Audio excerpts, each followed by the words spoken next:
All right, hello, welcome everyone to this Link to the Past Randomizer Tournament match. This is going to be between Vortex of Doom and KillerApp23. I'm Esmar, joined by Koi. Koi, how are you doing today? I'm doing absolutely fantastic. You know, this is a rematch? It is. So this is going to be the loser's bracket, round 2. This is game 1. Neither of them have any points on the board yet. Vortex actually sent KillerApp to the loser's bracket in the first round of the tournament. Vortex has now been knocked down by Ninban, and now KillerApp has a chance for some revenge. That can only be what? See, the interesting thing is their first match, it wasn't a blowout. It was 2-1. So this could be a little bit scary for Vortex here if KillerApp is able to put together a couple wins here.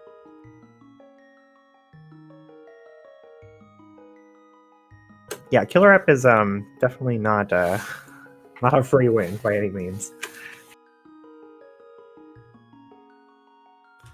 And as usual, for anybody who may just be tuning in for the first time, this is going to be a standard hard item pool. So as you see on Vortex's screen there, getting started, we'll have that sync issue taken care of momentarily, I believe. So we start with the opening sequence of the game. Find the fire rod, which is handy. That's an extra weapon on top of the one guaranteed by the one the uncle gives you. And the hard item pool means that we are going to be restricted in the number of hearts, weapons, etc. that we eventually obtain. Most of it's not really too restrictive for most of these runners. Like the most noticeable thing is just you're on green mail the whole time, which happens occasionally normally. But, yeah, it's certainly, it can be uncomfortable. Yeah, it's certainly less common to not find green mail at all, unless it's a pretty jet seed. It requires pretty unlucky placement. But in this case, any of those extra items are going to turn into green 20 rupees. So when you see that show up, you know that at one point that could have been something else. But so it was bombs from our good buddy the uncle. So that fire rod's looking really good right about now because bombs are kind of slow. So yeah, bombs are slow, and you'd like to save some of them. We get 2 fire rod shots from those 2 small green potions. So we'll probably use one of them on the ball and chain guard and another on one of the blue guards. Probably the second blue guard because his the bomb strap for him is a little trickier.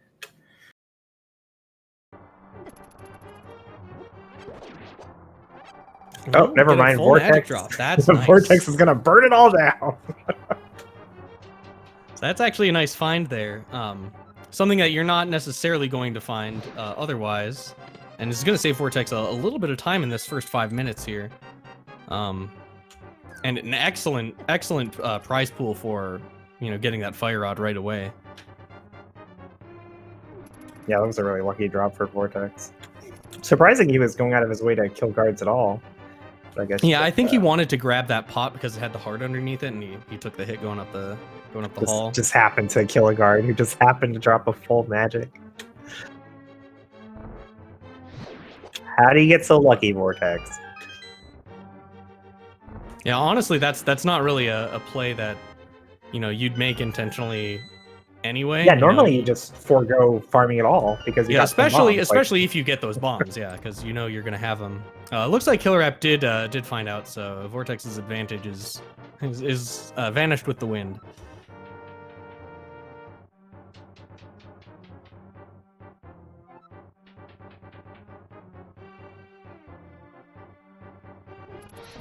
So the fire rod is a really nice item to have, right? Because it's very useful and it unlocks a couple of key things. It's not one you want to be looking for later on. So what are you going to be looking out for future items showing up early that are going to determine routing here? Glove, hammer, moon pearl. Yeah, I would make an argument. What you mean? I mean, okay, so I'm thinking, suppose the bow shows up, that could mean a logical clear of Eastern Palace, because the fire rod is actually, if the big key isn't in its vanilla chest, you actually don't need the lamp. The fire rod is logically sufficient to get through that whole whole Eastern Palace. So that might lead our runners to go over there right away, as opposed to, you know, putting it off a little more. Well, if it's Crystal Eastern, like the fire rod doesn't really make a difference. Like it's nice to have it, but you would go there anyway. Right. Just in terms of, you know, logical item progression, because that could, you know, you could logically have, say, a glove upgrade or the hammer on Armos, or, you know, even the lamp, even though that's a much less important item for these runners. I don't think we can read too much into the fire rod this early on. Yeah, I know. I just like to fill these 5 minutes with something, you know. The only thing that it locks is in combination with the bow. If we found the bow really early, then, you know, I definitely be thinking right a lot away more about Armos than normal. Once we get Dark World access, which it shouldn't be too far away. Usually it comes within the first, you know, all of the overworld checks that you have access to, except in some rare circumstances you end up hunting for it after, you know, 30 minutes. Then that's going to open up some options. It's going to allow for a full clear of Skull Woods, which is going to be kind of interesting if it's a, say, if it's a pendant. We do find a bottle before CAC here, so that's kind of nice. And it has that bee. Oh, it's a good bee too. We can sell that for 100 rupees.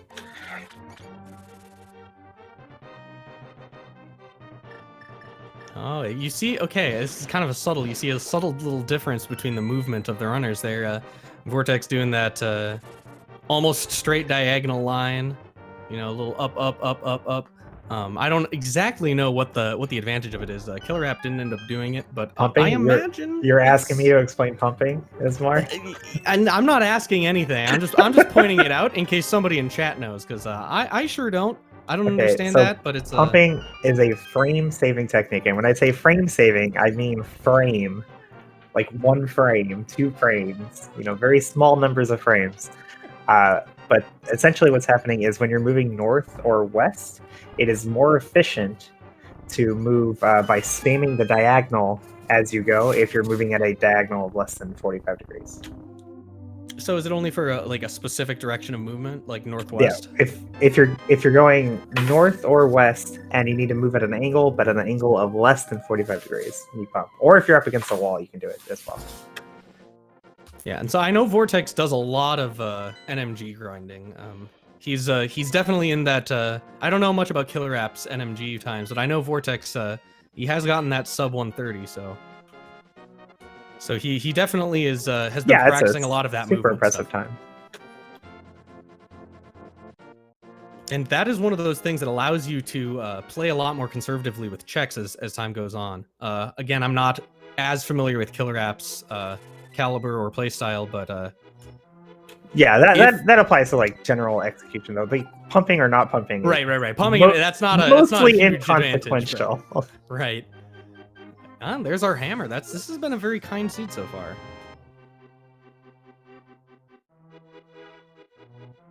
And it could be very interesting because getting a lot of items that early does open up the possibility for some decisions to be made in routing that are going to, you know, an early branch point that's going to decide the rest of the race.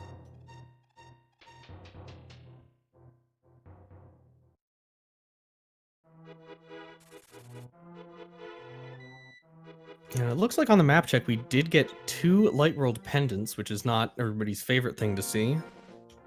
Thankfully, it is you know, Desert Palace and Eastern Palace, which are kind of the 2 slower ones, I'd like to say. It's definitely easier to avoid them when they don't have anything compared to Hera, who you are invariably going to be walking past at some point. Right. Yeah, it's a lot more common to see somebody clear pendant Hera just because it's there, than it is to see a full clear of Eastern or Desert.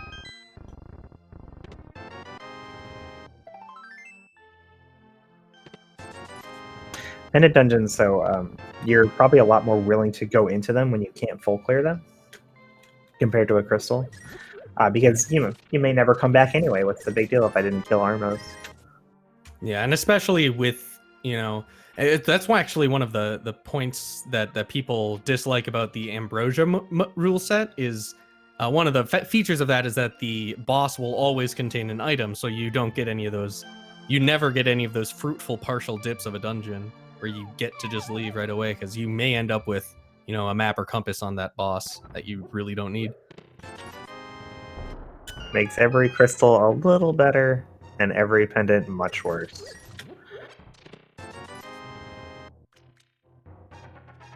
But it looks like KillerApp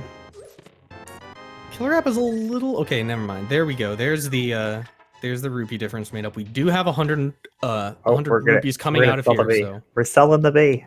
Oh yeah, selling the bee. Yeah. Goodbye, goodbye bee. Sell him. What are you doing? Vortex.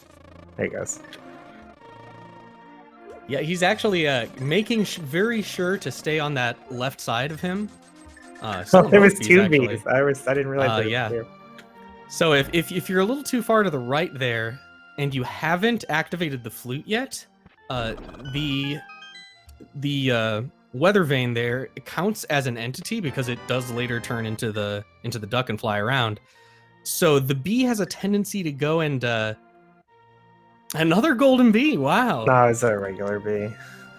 It looked like a golden bee when he menued past it. KillerApp still has one of the original two. Okay, maybe not then.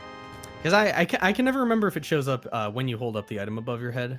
No, I won't. You won't be able to see the difference there. You Right. have to look in the menu and when you have it selected in quick swap.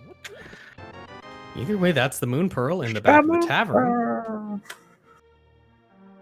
So looking at this is going to be early Dark World. We're not looking at Aga here, most likely. It's still technically possible, but with the hammer and the moon pearl already in hand, it's very unlikely that we'll get, you know, 2 swords, the lamp, or the cape.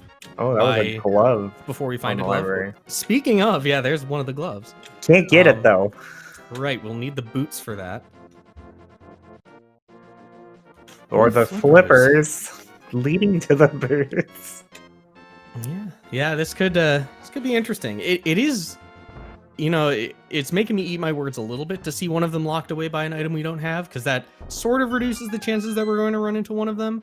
But again, it is 1 item versus a minimum of 2, or no, 3 actually, because we do need at least Fighter Sword to clear Aghanim's tower.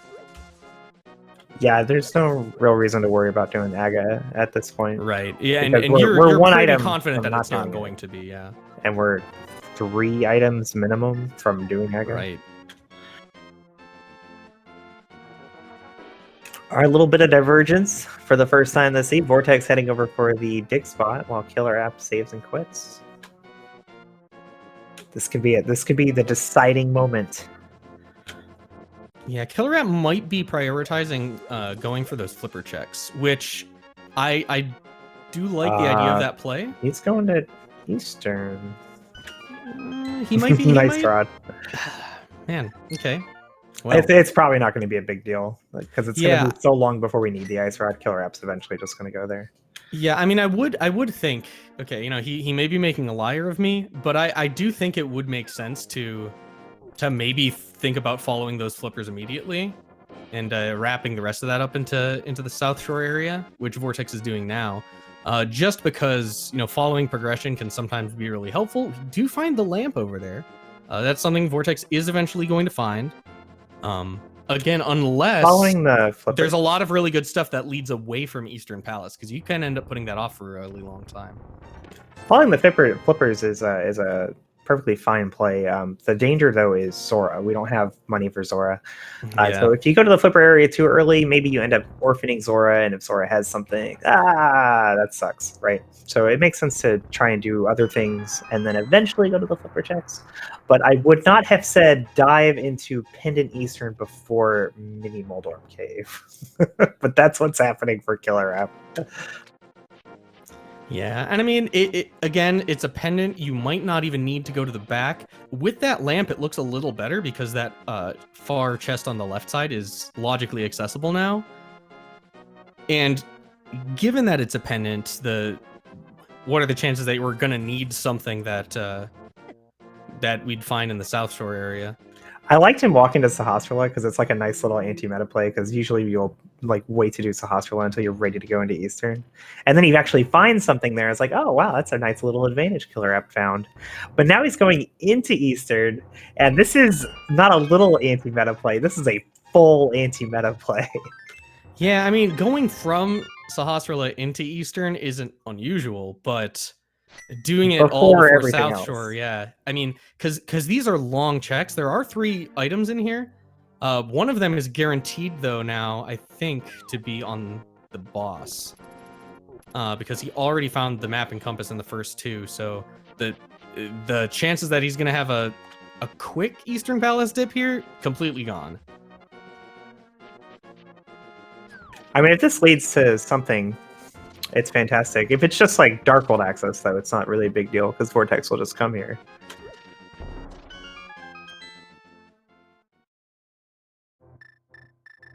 But if it's nothing, this is a very punishing play.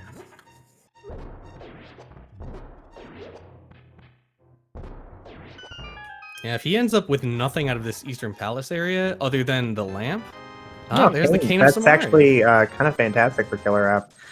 Yeah, Because well, it's not a very restrictive item, especially in the early game, right? So Vortex won't be forced into Eastern very soon. Yeah, and especially with the other important item here having been the lamp. Again, something that both these runners could do without entirely. Oh, Vortex. Thankfully, he's not using the double speed heart beeps. Oh, there's our Ooh, boots. wow, boots on. So those have got to be our logical mitts then. It's likely. Let's think. Is there a way that they're not? Aga. Aga, yeah, Aga would be the way that they're not.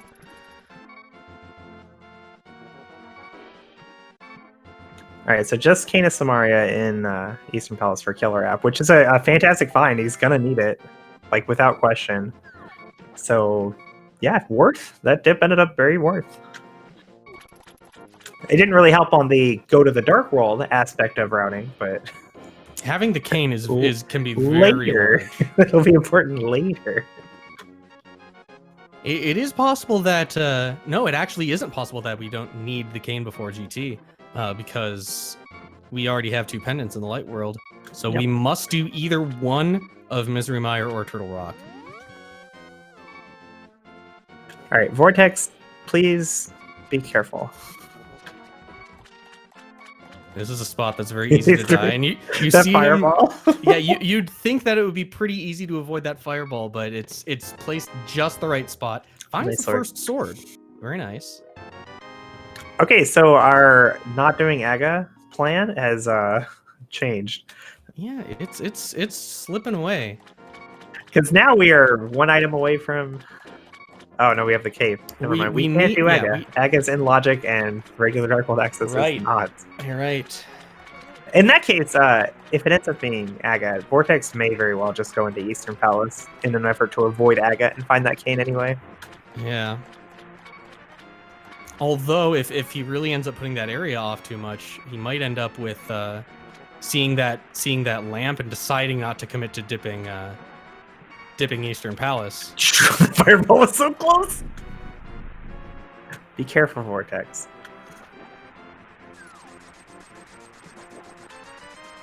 Picks up the blue boomerang. Nice. Yeah. Meanwhile, KillerApp demonstrating a really good use of the golden bee in the early game. If you don't have a sword, so from our point of view, the only things left are Magic Bat and Kill Aga. Yeah, we see Vortex heading over to the eastern area, and this is where we're gonna see sort of an important decision. I would be very surprised if he finds the lamp and then just goes and does Aga. Like, because you already have the hammer, right? You're just 1 item from not doing Aga. It's such a huge commitment, even with the cape in hand. Right, but I mean, I guess I personally I have a bias towards trying to do Aga early whenever possible, rather than wasting time avoiding it. Well, sometimes it's like super obvious. Like if you didn't have the hammer or the glove, then I would say just go to In Aga. most situations, you have 2 possible gloves, though. This one, we have one that's hard locked already. We know it's hard locked behind Dark World access, and an item we still don't have. Well, I mean, if you had the mirror right now, right? If then had the mirror, I would go kill Aga because I can go get the boots and then get the other glove. But we don't have the mirror. And then after we kill Aga, where do we go, right? We can go down to like Hype Cave to dig game, but that's pretty much it.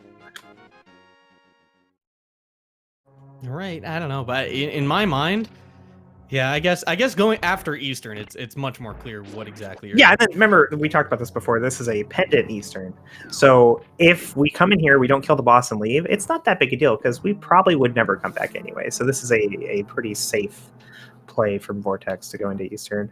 And it's going to equalize their routes. KillerApp's very early dive into this dungeon won't be that big of a deal anymore. Yeah. The other question in my mind is do you go to Magic Bat before Aga, or do you just go straight up?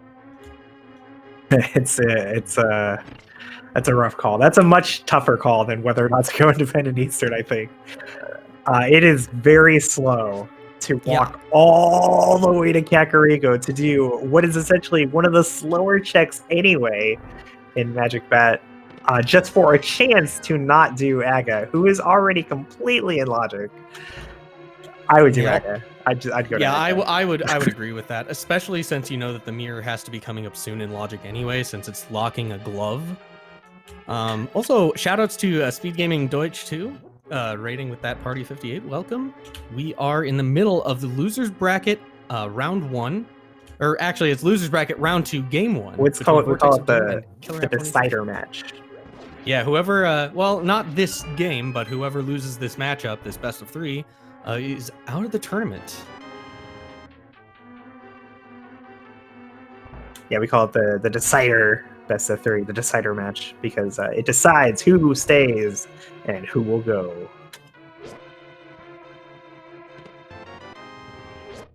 Vortex probably pretty happy to see the King of Samaria, but not as happy as if it had been some boots or a mirror or the other. Yeah, I would have liked to see the mirror. He already saw those boots on the island. The competing idea here is that early game fetch quests are much more likely to lead to progression than late game fetch quests. So just having access to Magic Bat really early greatly increases the statistical likelihood that it has some progression. But we have to weigh that against how long it takes to go do Magic Bat and how convenient Aga is, since we already have access to it. Yeah, meanwhile, here we see KillerApp now circling sort of back around and doing the desert, which I think Vortex was able to do a little more efficiently.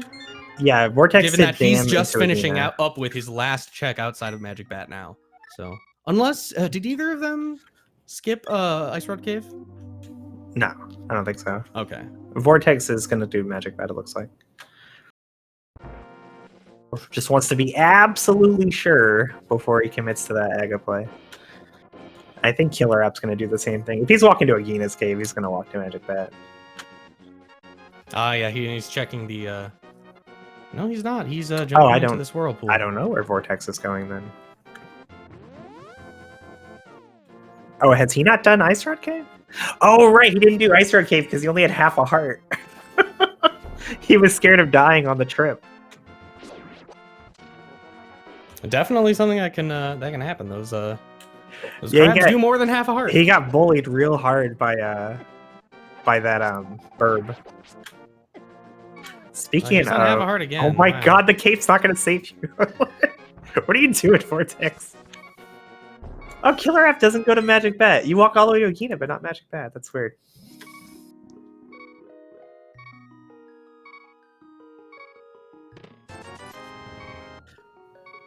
Yeah, so in my mind, money is on KillerApp taking an advantage here and going to Aghanim first. It's still possible that we have our other glove on Magic Bat, but just by the numbers, I just thought it was weird.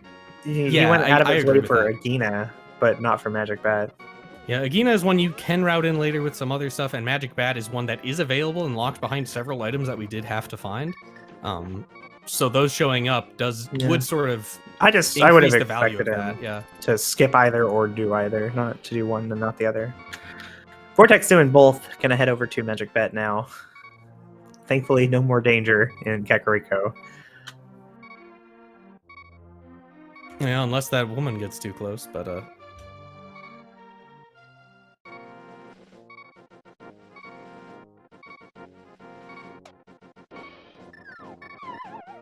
So yeah, this is kind of, we're gonna get to see sort of the time difference between this being between skipping some of these extra checks and going and doing Aga right away. As KillerApp is already, you know, about halfway up the tower as the Vortex gets his 3 bombs, which he, at the very least he can put in his inventory. He wasn't full, so there's that. Well, it turns out Aga is required.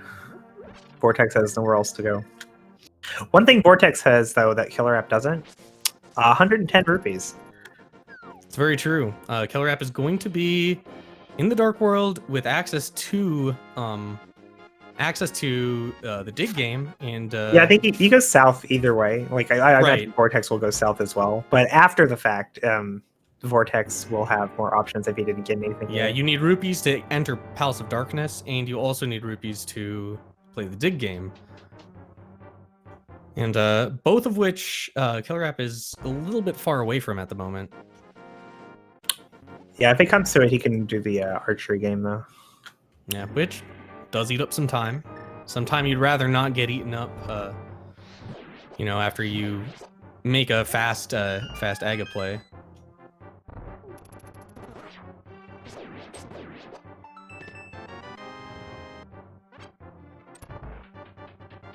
Zelda, no! Oh, she's gone. Oh, she's just resting. I wonder if it's cramped inside those crystals. Oh, I mean, interesting. they're conscious, right? Because they talk to you after you save them. Well, right, but only after you save them, of course. An interesting point brought up in chat. Did KillerApp ever go back for dig spot? No, he'll do it later. Okay. I mean, it's possible that he just. I don't like seeing forever, Shovel in Kakariko and just doing it later. I can't imagine a situation where KillerApp is like, okay, I guess it's time to go to Turtle Rock, and not do dig spot first. Right. Because it's too convenient. Like it's just a couple screen transitions from a save and quit. Most likely, it'll be like he does it while doing K45 or something. And we're gonna see what item we have waiting on the pyramid. Hey, there we go. That rupee deficit, that's not a problem anymore. We got 300 rupees sitting right there. All right then. Meanwhile, Vortex with a pretty speedy climb. Nice little optimization there to use the boomerang on that key rather than going the slow way that I always do and walk in and grab it. Use of the boomerang is actually a really big deal in optimizing a lot of these individual rooms, because it's such an infrequently used item, and it's a little finicky to use really well. But when it's effective, it can really speed up a lot of rooms, and when you get a lot of those rooms optimized, that really starts to add up.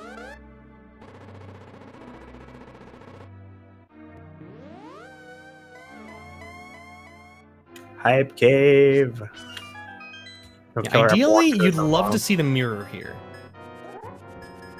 Well, we got like 60 rupees and a couple pieces of heart. Yeah, I think it was 4 20s and a piece of heart, wasn't it? Unless the first one was also a piece of heart. Oh, I wasn't paying that much attention. It was all red. That's all I know. It was usually when I'm playing the game, it's even harder. We've basically like, got both of the red items that we care about. I see progression item rod. and not progression item. These are the two states of being for any particular item location.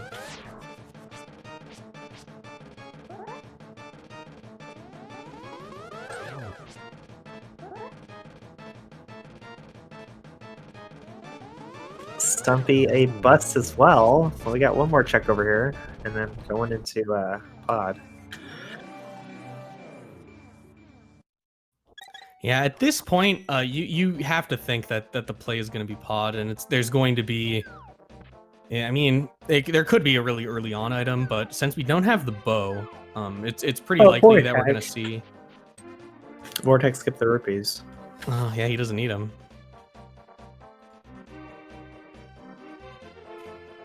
Oh, he's going to pod. Well, that's a spicy play when you could go to Hype Cave. Yeah, and especially when you're just the one item away from being able to full clear it. But I don't. Do we get a Dark World map check? There we go. Yes. Yeah. So our last pendant is Thieves Town. It's a really, really cruddy pendant layout, honestly. It's sort of some of the easiest dungeons to clear are all ones that we don't need to. Here's your ice rod for KillerApp. Yeah, I know you were worried stressed a little. there. I was worried a little bit that like maybe he forgot that he didn't check it. So that happens sometimes. You can calm a little bit now. Let the heart rate go down. Rest your weary stress. Yeah, but this is not great for KillerApp because now KillerApp's here in the light world. He's going to has a couple. Yeah, he's got to clean up all that stuff that Vortex did, and now Vortex is going into Pod, the one thing that KillerApp didn't do in the Dark World, and we all know that everything KillerApp already did was pretty much useless. So Pod is the play. This is so surprising that he's going Magic Bat now instead of just going to Pod. Because Yeah, you've already done Eka. Like, it's over. You already Right. committed the time. Yeah, I get it, comboing it in with the dig spot a little bit, but again, I'd have kept putting this off, knowing that the mirror has to show up. Then again, this could be the mirror in KillerApp's mind here. Yeah, and then the Aga play would be worth, and coming here would be worth. But if that was the case, you would just do this before, right? Yeah, he could have done Ice Rod, he could have done Dig Spot into Magic Bat before doing Aga, but he did Aga first. You're right, but I mean, when you're doing Aga like that, you're really Aga. hoping that you're gonna find something right away in that Dark World, and going Hype Cave left sort of makes more sense than going straight to Pod necessarily. No, I'm not saying he shouldn't have gone to Hype Cave first. I'm saying you've already committed the time to do Aga. To hope that maybe it wasn't required after all is too late. It doesn't matter anymore. You already did Aga. So it just seemed weird to me that he decided to make those plays now instead of earlier or later. That's all. He probably just really doesn't want to go to Pod here. Yeah, Pod's terrible. Especially with no bow. Going in with no hammer actually isn't that bad, even though it is required to finish the dungeon. There's only one check that's hard locked by hammer. But no bow, no mirror, that's a little gross. Vortex doing a mimic clip there, opening the door without the bow. He's cheating a little bit. Not mimic clip. That's a different glitch with the, but it's the same result. You get to pass. Oh, did he do the bottle? Yeah, he did unlock? the potion camera unlock. I don't do either of those, so I don't recognize them on site. PCU is free. Like, it's so incredibly. I taught my mom to do it, and she doesn't know anything about video games. Yeah, I prefer to make myself a slave to logic at any cost. I don't like winning. Meanwhile, Vortex making his way to the back of Pod. Sequence breaking doesn't exactly translate into wins all the time. It certainly doesn't, but I will say my win rate went way up after I started doing Icebreaker.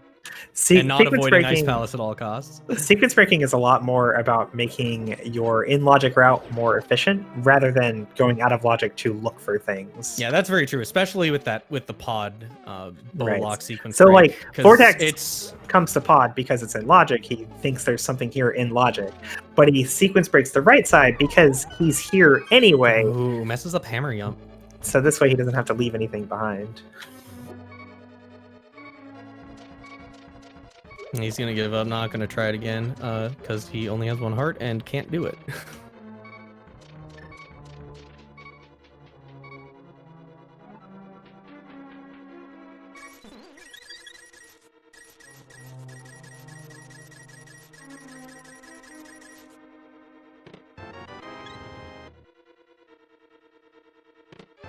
Picking up those rupees for dig game later. Yeah, and you never know when you're gonna want to buy a potion or so. Especially with those 3 bottles already in hand, and you're gonna be getting the flute at some point. Hey, Ooh, interesting. So yeah, logical mitts. So yeah, we might be waiting quite a while for that mirror, unless it's right over here. But that glove opens up a whole bunch of other stuff for us. not sure what KillerApp's doing. Okay. This is kind of. I don't know why he interesting- backtracked all that way. That was weird. I like the sword slashing a little better than grabbing the wall. I think it looks a little goofier, and that's what, as we all know, that's what's most important here. And a sword to cap it off, and nothing on Yeah. the boss.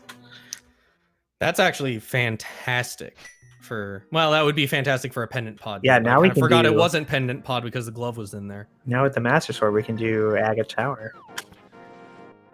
Yeah, imagine.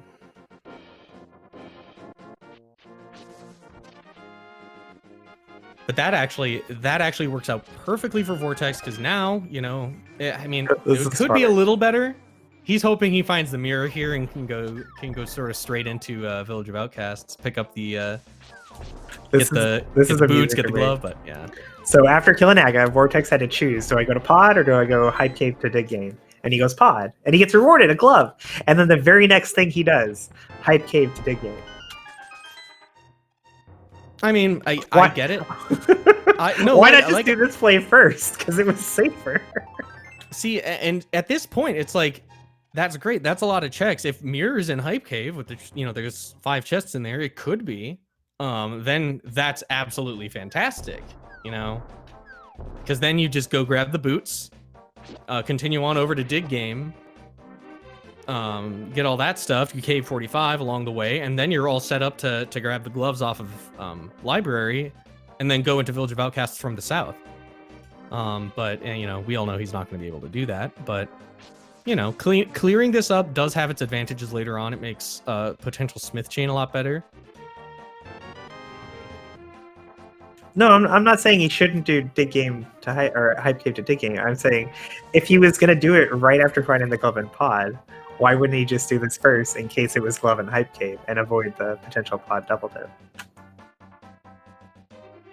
The order of the things is weird. I don't know. In my mind, it seems like a like sort of, I don't know. I'm not sure he thinks that far ahead. Yeah.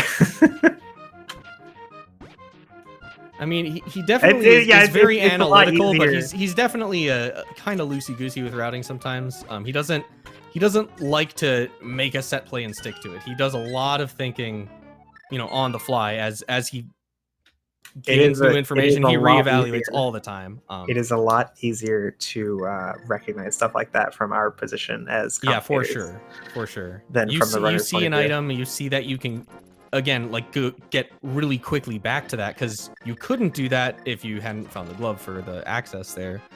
Once you have the glove, that brings it to mind. Okay, that portal is accessible now. I'll do that because that's like the biggest density right now.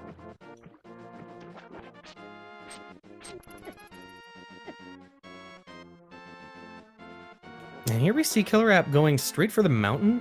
This is kind of interesting. Not a lot is available up on the mountain until the mirror or hookshot shows up. Vortex going and buying potions. I guess for Mothula. Yeah, that's probably a good call. That was a really big trip. Like that was typically you don't see people go to the potion shop unless they can get there really fast with the flute, or if it's on the way from other things. Yeah, that would tell me that he's probably planning on going to Dark World here. Because when you go into Dark World that way, and you don't have the boots, those bushes, it just makes way more sense to go all the way up to the mountain. Skull Woods. Yeah, I don't know, maybe. That was really weird that he went to the potion shop there. I'm not sure why he did that. I don't know. I know he's going up here to check Lumberjack, because I mean the potions are nice, especially if he's going to fight Mothula soon. Because with this amount of hearts on Green Mail, like Mothula's pretty dangerous. It can go very wrong very fast. So having some backup potions is nice. Book up on the mountain, that's available. I didn't catch what was on Lumberjack there. It's nothing. No, it's probably something, but No, it's nothing. oh, it was completely empty. Is that what you're telling me? No, I mean That's unprecedented. It's a non-progression item. Oh, that's right. That's right. There are only two types of it's items. Essentially, it's essentially as if it was nothing. Something or nothing. Killer App going after Spike Cave here once he gets this bomb jump. Yeah, I don't know. I guess those potions are a safety move. Maybe he wanted Yeah, to give maybe he himself grabbed time him to for think. Spike Cave. Like we're heading Spike Cave. Yeah, that's possible too. Having But potions makes it easier. and another thing too is sometimes you will see those moves that runners will make that seem like they don't make sense, but really they just need to give themselves a little bit of time to think. You know, and that can be a thing. You know, I need a couple minutes to figure out exactly where I want to go. I'll just pop sort of quick over to the potion shop and do that while I figure out, do I want to go up the mountain for only a few checks, or do I want to dive straight into Dark World on the west side? That was so close. Single arrow in the Spike Cave. Yeah, a single tick there would have completely destroyed that.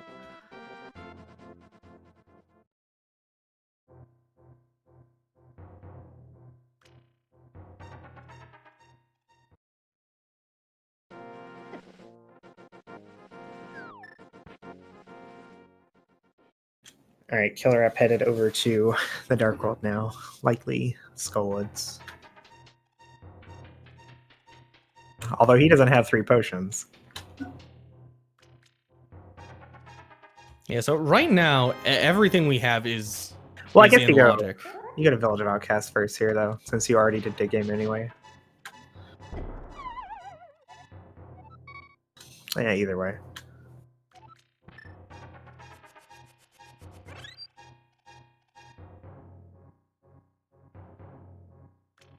Yeah, Vortex unfortunately has to take 20 seconds or so here, time loss, because he misses that bomb jump.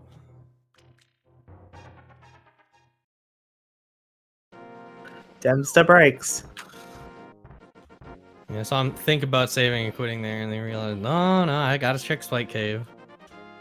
All right, Killer App going straight into Skullwoods here. Again, this is it's not like the hardest version of this boss fight. The Master Sword is much better than the Fighter Sword. Yeah, I mean the Master and Sword we is what do you're have supposed to fight him with. And we do have the hammer as well, as far as that goes. But this is still not a super comfortable, easy boss fight. Definitely cause for concern on this. Yeah, namely due to the number of hearts we have, or rather the number of hearts we don't have. It's one of those boss fights that's very chaotic, and it's really hard to avoid taking damage, even for some of the best runners. It's very, very chaotic. And you really need to be on your toes reacting. Sometimes, you know, you can't get the hits in that you need, and it can be rough.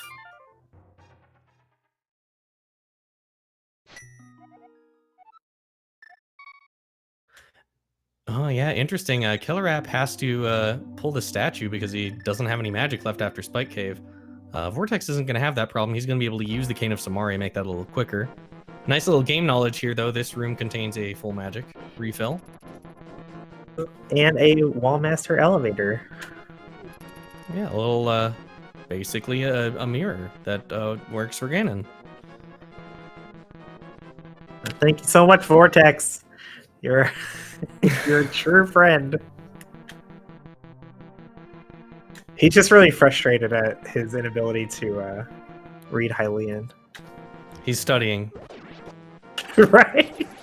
Oh, that's a nice little pickup there from the guard drop. He won't have to go to the refill room now. Ooh, checking ped. Yeah, checking ped makes sense. You don't have the mirror yet. You would love to know what's on ped, especially with all of those mega accessible crystals, or sorry, pendants. We're bow away from being able to get every last one of them. I fundamentally disagree with this play. It's just couch cash. I understand. But now he knows. It's sort of what he's sort of been doing this whole seed is he's really been covering himself. He's been playing it pretty safe, in terms of, you know, what he leaves unchecked. You know, so far about the only thing that has been left orphaned is Catfish on Vortex's side.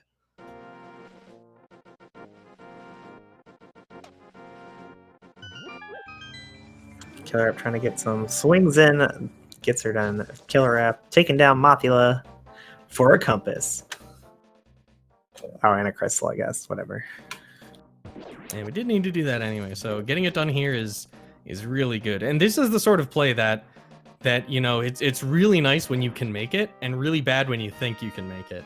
Because if you take a death here and decide that you have to back out, that's Skullwoods is one of the worst dungeons for that. Because it so frequently goes badly, and it's so often, you know, in the cards that you can do it that early. And the worst players will really get bit by that every so often. They'll think, I can do it. You know, not speaking from experience at all. Dude, everyone dies to Mothula. That was second item for KillerApp, but it's just a sword. It is a tempered sword though. That's kind of nice. It's nice to have that, because that's Would've been the nice to last have- sword that we're gonna see. Would have been nice to have before the boss. You know, I don't think that was too bad of a Mothula boss fight. Besides, honestly, I think he took care of it pretty well with just the Master Sword. Well, I and think the Fire Rod. So yeah, no, sure he did, but he would have rather have had the tempered sword. yeah, all I'm saying is probably not going to complain too much about it. Even if just to reduce the stress level going in, tempered sword would have been nice to have. Vortex is actually going to have the tempered sword first. Yeah, that's because he's going to the chest.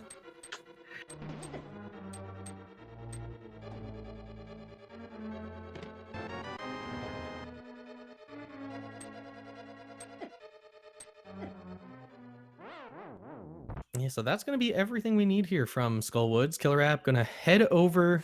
Interesting. Going to check. Just look at Bumper Cave real quick. Yeah, look at Bumper Cave. I suppose it makes sense since we do have the cape, and we don't need the hook shot. Oh, mirror. That's amazing. So that's where our mirror's been hiding. Our boots are weirdly shaped though. And this is exactly why you would go over here to check this. You know, as much as I made it sound like an interesting play, I thought about it for 2 seconds and I realized, oh wait, you know, this is the time that you go and check this. Because without the mirror and without the boots, there's no other reason to come up here. So rather than going straight into Village of Outcasts, you may as well take a peek since it is available in Logic. Oh, Vortex, no! So yeah, this is great. This is looking great for KillerApp here. Vortex took his Wallmaster ride a little too soon.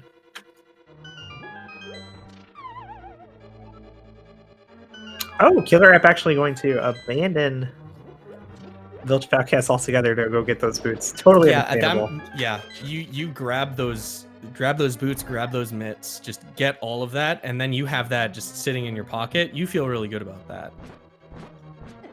All right, this is not going well for Vortex. Well, that's what he bought all those potions for. He knew that he would choke in Skullwoods here, and he got picked up again. Yeah, he was trying to light the torch with the lamp from the left side, but you have to pick up both pots to get close enough with the lamp. With the fire rod, you can do it if you line up on the top pot.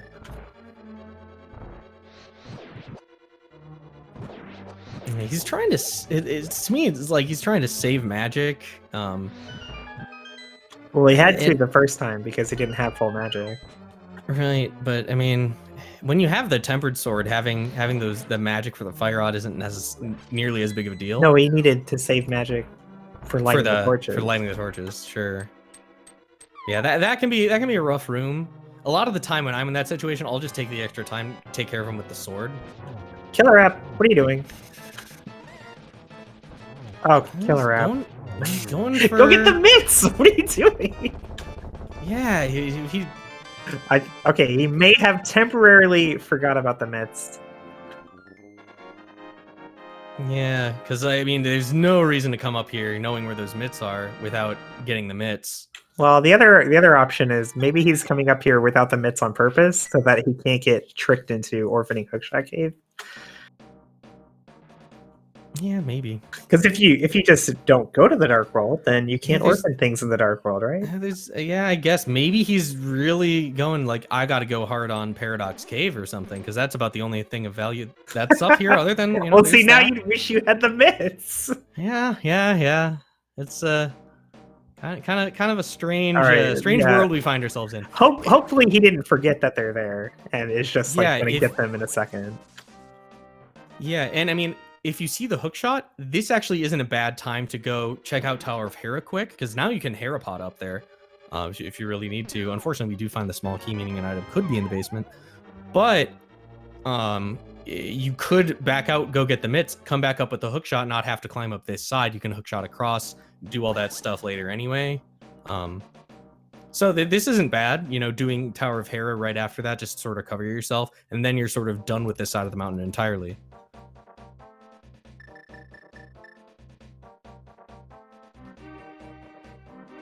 For those not in the know, mitts are on library, yes. So it'll be interesting to see what Vortex decides to do here. I think he's gonna go get the mitts. Yeah, probably. I mean, that's what makes sense, you know? Or we're gonna play pinball with the red hat fields first.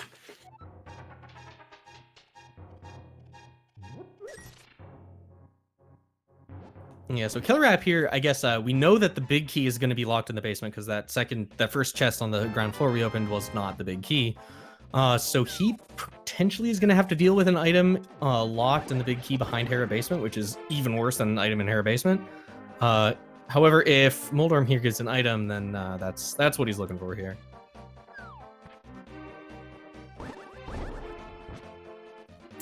There's an item in that big chest, I think. Vortex going after Graveyard Ledge real quick. KillerApp neglected this check. He just went straight to get the boots. Yeah, I mean, and that also sort of makes sense because with the boots and the mirror, you can sort of do, Bonk Rocks, Graveyard Ledge, King's Tomb, potentially Catfish if you feel like going that far, all sort of in one trip. All right, I think KillerApp has forgotten about the mitts. Yeah, because you would have gone and got them right now if you realized it. Yeah, exactly. You would definitely not want to come anywhere near this. Maybe side he of the didn't check them. Are we sure that he checked them? I mean, you have to think so. Who doesn't check library? They both did race game. He must have checked it and just forgot about it. Right.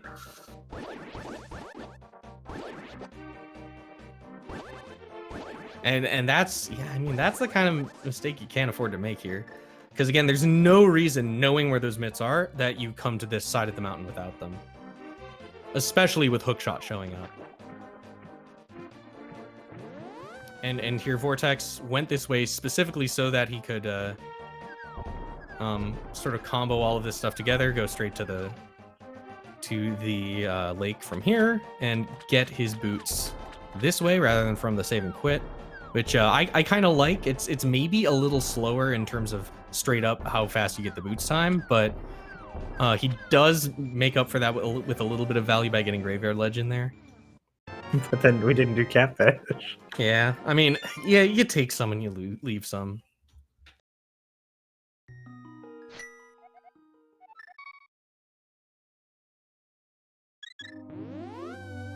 Yeah, and I guess KillerApp is gonna just take a peek at that, and now he's gonna do Spiral Cave, and then he's gonna have to come back. The big trouble if he forgets about mitts is if he checked it and forgot that it was there, then when is he gonna go back? If he thinks he checked the library and was like, oh no, there's nothing important on library, he's never gonna go back there for you don't a long time. Until you remember. That's the only way. It's not like an in plain sight item that you just see on the overworld. You have to actually go looking for it. I'm reminded of Vortex's race against Lin, where he neglected to pick up the mitts after draining he neglected to drain the dam and ended up finding the mitts there, like, you know, an hour and a half into the race.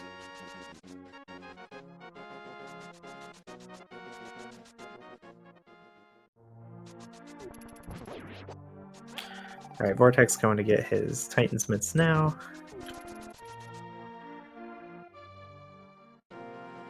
Yeah, Vortex didn't forget the mitts for sure, because he just picked up his mirror and then he just took the flippers to. KillerApp remembered. Yeah. Maybe he never forgot, and this was all intentional, and I just don't know why. Yeah, maybe KillerApp's brain is larger than we know. But yeah, this was definitely not forgotten mitts on Vortex's part. Definitely And you actually do see here how much time those extra checks that he did sort of took up, because he wasn't too far behind coming into He's the going dark right back to the mountain. This is he just forgot them and realized it while he was in Paradox Cave. Okay, well, it's not that big a deal. Just one extra little trip to the mountain. Yeah, I mean, it's not that big a deal by itself, but you want to make sure you minimize those big deals. Vortex, interesting. He's going to Ice Palace here.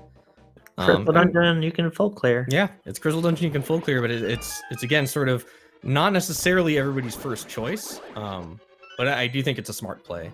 No, this would be my first choice. Well, like, you got the cane, you got Tempered Sword. This is a right. Is I mean, I guess in my mind, having not looked at all at Village of Outcasts, one might be forgiven for sort of thinking, okay, well, I still have to finish all that stuff out, but then again, looking at our sort of layout here, we're really only looking for the bow and the flute, and one or two, and yeah, at least one medallion.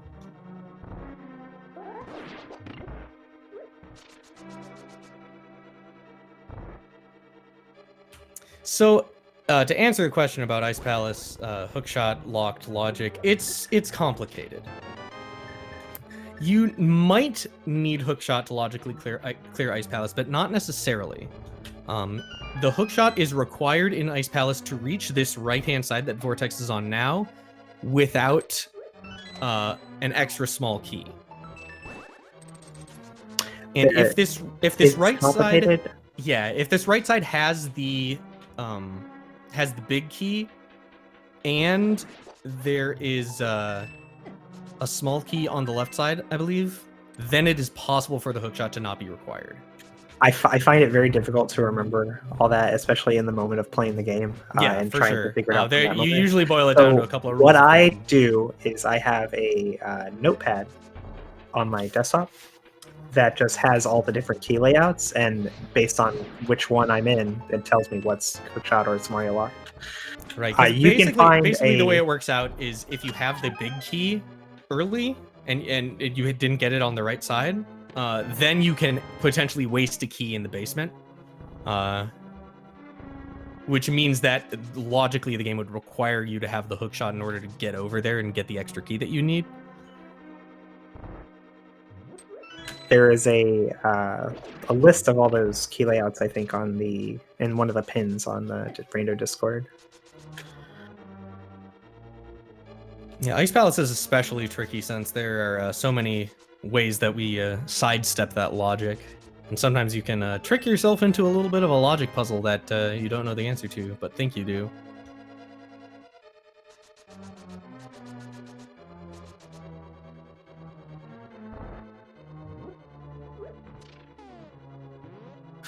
Vortex, wishing he had the hook shot. Oh, Vortex, please. He'll be fine. He definitely didn't waste all of his potions in Back of Skull Woods. Well, I don't think waste is the right word. Use. Utilize, if you want to be fancy. Meanwhile, KillerApp has the freedom to go straight into Swamp Palace, which I guess is another reason that I wasn't thinking about Ice Palace, because I kind of forgot that Vortex didn't have the hookshot yet. The hookshot does open up a lot of stuff, but without having it, yeah, Ice Palace does look very much like the right decision. I'd go to Ice Palace over Swamp even if I did have the hookshot. Like, the only bad thing that can happen by going to Ice Palace at this time is dying. So if your execution is well enough that you're not worried, which, it really shouldn't be, especially if you have a potion and Tempered Sword, Ice Palace is just the best play on the board. Better than the mountain, better than Swamp.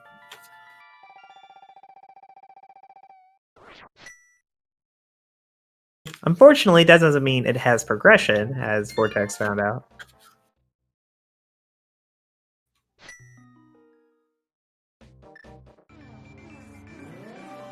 And of course, that ever-present problem of fighting Aghanim for world access is you forget you can't save and quit to the light world after you pick up the mirror. Yeah, that is super annoying. I'm pretty sure I've seen it happen to every single race that has Aghanim for logical dark world access. Is somebody does it at least once after picking up the mirror. All right, KillerApp diving on left side first here. So this is a play you make if you're committed to full clearing swamp either way. Which I think in this situation you would be. You need at least one medallion and oh yeah, two other items that could easily be in here. So there's not really that much to be gained by skipping left side here. Well, the 2 minutes it takes to do left side. Well, right, but it's like you kind of feel like you're probably going to have to do that anyway. Like if you're skipping it, you're going to be skipping it entirely until it's the last location, pretty much. Typically, yeah.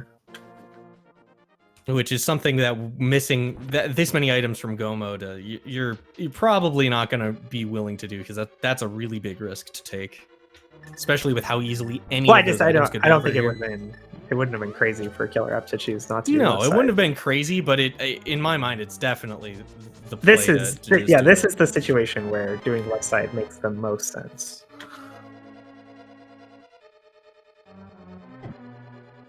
Also, I wasn't quite paying attention to our first couple items. If either the map or compass showed up, then you he had the map from the big quest. Yeah. So I only consider skipping it if I've seen neither of them, and even then, sometimes only if one of the first two items was the big key, and I found an item in the big chest. So it's completely open for me to never have to go back in. Because it's a bit of a time investment to come back. Well, there's an unwritten rule in Rando that if you go to left side first, when you don't have to, and you find a map and a compass there, you have to quit playing forever. The shame is too great. Yeah, I can say I've never had that happen to me, so you may be right about that. Meanwhile, just a little bit of diver down to go on top of underneath the water to be standing and pick up open chests, and that's all you really need to know about that one. Oof, Vortex. I was trying to maybe save him some shame. Here, Vortex comes up for his first attempt at Moldorm. Definitely first. Hasn't done this yet already. Yeah, there we go. Easy every time.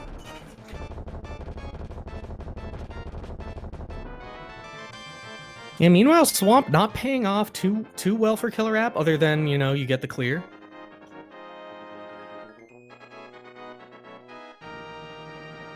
Yeah, both of our crystals pretty empty.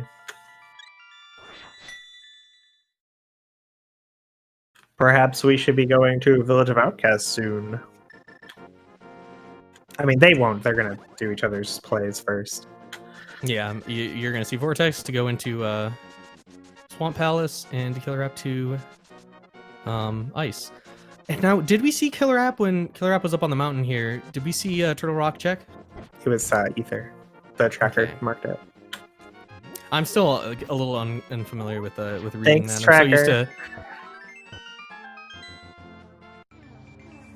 Our tracker always does a better job than I do, which is why I don't track anymore. I guess confirmed it is Ether. I don't think we saw anything super important up here either. Oh, KillerApp, go to Bombo's tablet. Okay.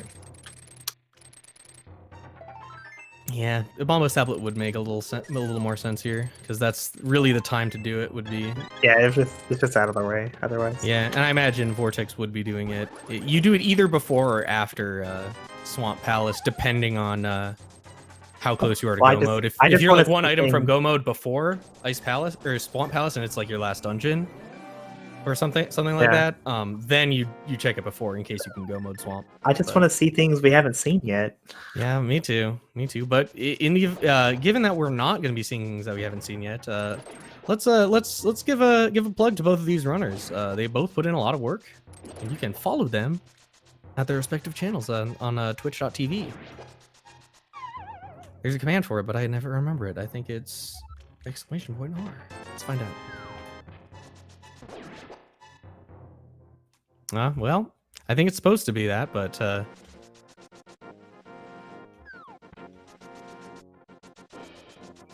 due to technical issues, we're going to have to figure it out manually. First the Ganon Tower big key guessing game, and now this. What is this world coming to? All right, so after our runners have finished the mountain and 2 crystal dungeons, where are they going next? Village of Outcasts looking pretty spicy. We have Smith Sequence. Catfish is super orphaned. We can go to Desert. That's a pendant. And we can full clear that. And oh yeah, we can just, hop over to Harrow Basement real quick, get a big key. I wouldn't be surprised. Oh, there's our last bottle there. So I've kind of missed that on KillerApp side, but Vortex picks it up, and now both runners have all 4 bottles, which is pretty nice to see in a hard item pool seed. But what I was going to say is, I wouldn't be surprised to see Vortex do Swamp Palace into Bombos into a check of Desert, since you're right there, and that that book was a pretty crucial pickup. Yeah, the routing will work out nicely for that for Vortex, but that could end up punishing him if the right, answer exactly. That's it's a little bit of a risk, but I think the fact that you got the boots and you're still waiting on the flute kind of makes you sort of weigh that a little bit differently. Whether or not you weigh it more heavily is kind of up to your gut feeling in the moment. Well, I didn't mean it's any more of a risk than just going to right. Just that his routing makes that play more efficient. Right, for sure. But and that's a lot of what that's out of his control. It's not like he set it up to route it like that. That's just what happened with where he went and where the items were. But that may end up being costly to him if that's not where the answer is.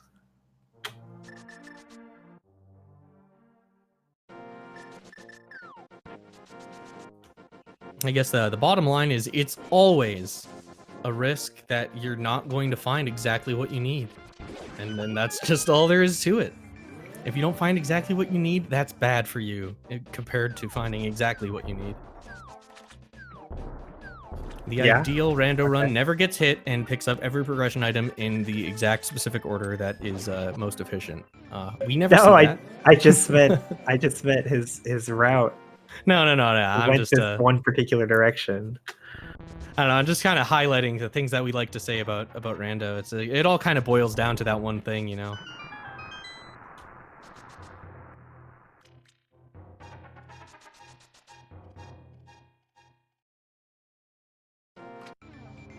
I don't think to answer chat, I don't think our runners were like, "Oh, Village of Outcasts is terrible. I'm never going there." What happened was the item placements in the game just kind of de-incentivized you from going there. Like we went to Skullwoods before Thieves, not because we don't like Village of Outcasts, but because Skull was a crystal and we could pull clear it. And then after Skull, we check Bumper Cave because it's on the way, and it's the mirror, and which leads us to all these other things, which take us to all these other areas, which are all so much better than Village. Right. I think the big thing was that we knew that the mirror was locking our glove. Mirror was needed for the boots, was needed for the mitts. So and that just opens up a whole bunch of other stuff that, again, with Thieves Town being a pendant, you're not in a rush to get back there. It's a pendant dungeon or a bunch of deceptively slow checks that are just overworld. Yeah, this seed just particularly benefited not going to Village of Outcasts. I mean, even if there is, hard progression on Village of Outcasts, with it being at best bow or flute, I mean, you're not really going to gain much by finding that earlier on, especially when you can clear all of this stuff so freely.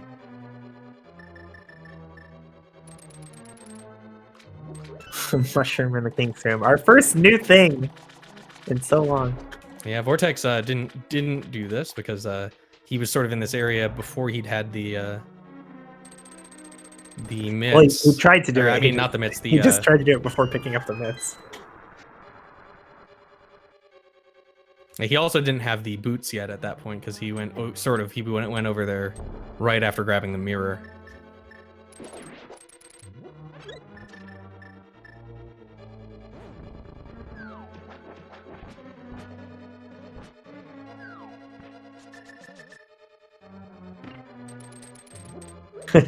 Question in chat: what sprite is KillerApp using? And the answer is yes. Lemon lime.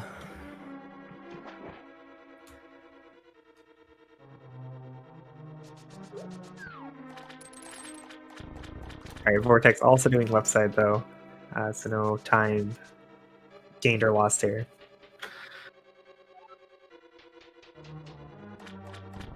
Yeah, and left side in particular can be one of those areas where you can sort of get an opponent-based advantage. If you know your opponent really likes to do that, if you're feeling behind, you can decide to skip it and hopefully gain some time over your opponent. On the flip side, if you know your opponent always likes to do it, you can just say, you know, I'm probably not going to lose any time by doing it. So if you don't feel like you need to gain any time, you just do it. You know you're pretty safe. There's our first medallion, though, in C-shaped house there. So that's pretty good. That could be what we need for both Misery Mire and Turtle Rock, except it couldn't be because we found out that Turtle Rock was ether, something that I missed the first time it happened. But luckily, I was able to correct myself before I finished the end of the sentence. And we're into the front of Thieves Town. Our first check is an item, which is what you like to see in Pendant Thieves Town.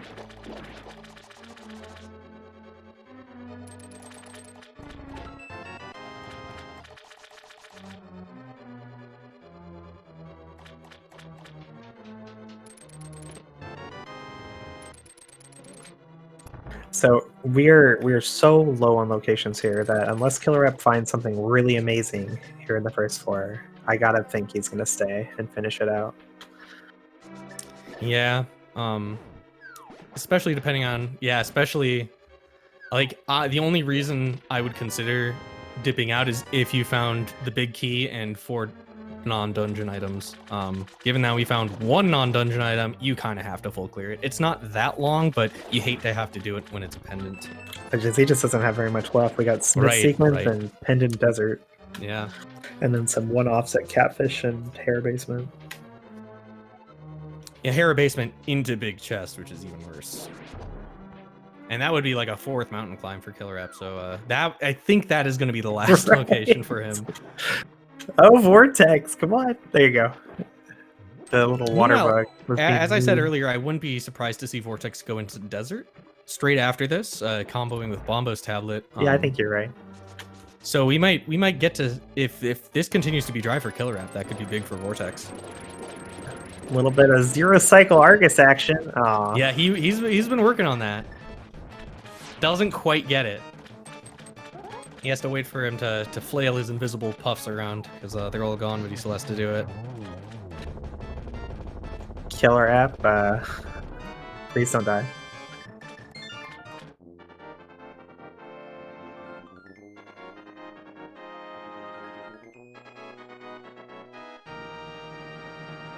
All right, smartly remembering to wait for the bomb to finish exploding before leaving. Good job.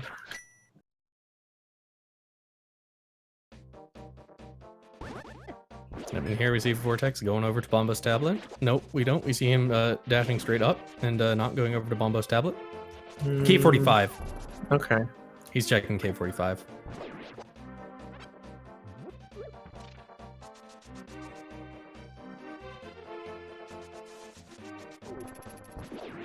Yes, I guess this does make more sense. K45 into Village of Outcasts rather than Bombos into Pendant Desert.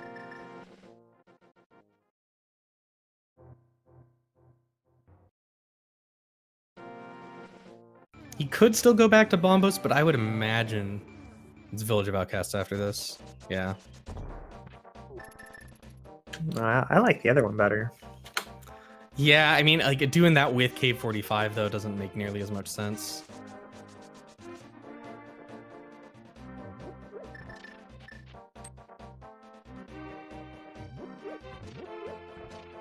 Yeah, so, and especially, I guess, you know, you think, okay, well, I could combo Bombos with Smith Chain, and there's a lot of checks here, especially with Thieves Town.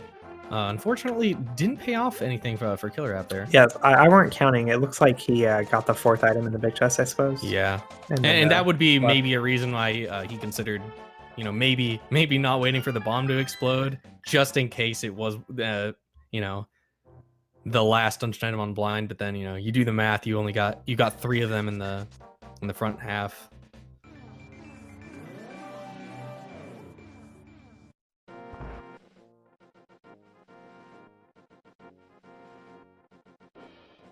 It's a green 20. It's the first one I remember seeing. Probably not the first one we've seen, but Hey, so that's Turtle Rock access. That's a thing. That's actually very interesting because now that's a full clear of Turtle Rock that we can do here. Curious what Vortex is going to do with this. Since he's got the purple chest, I would imagine he takes it all the way down to, I don't know, maybe he decides he's going to do the rest of Village first.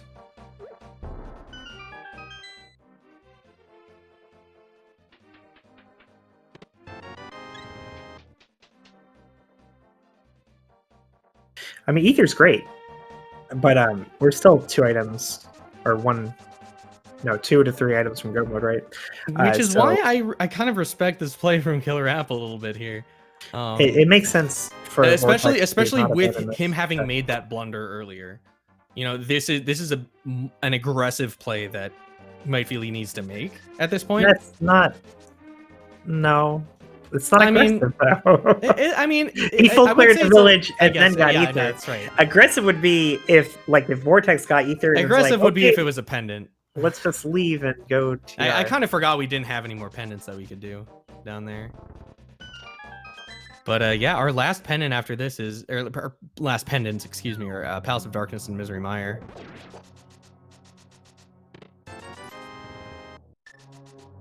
And that's right, KillerApp has done, in fact, the rest of Village of Outcasts. So really, it's between this and Pendant Desert. So yeah, this makes a lot more sense.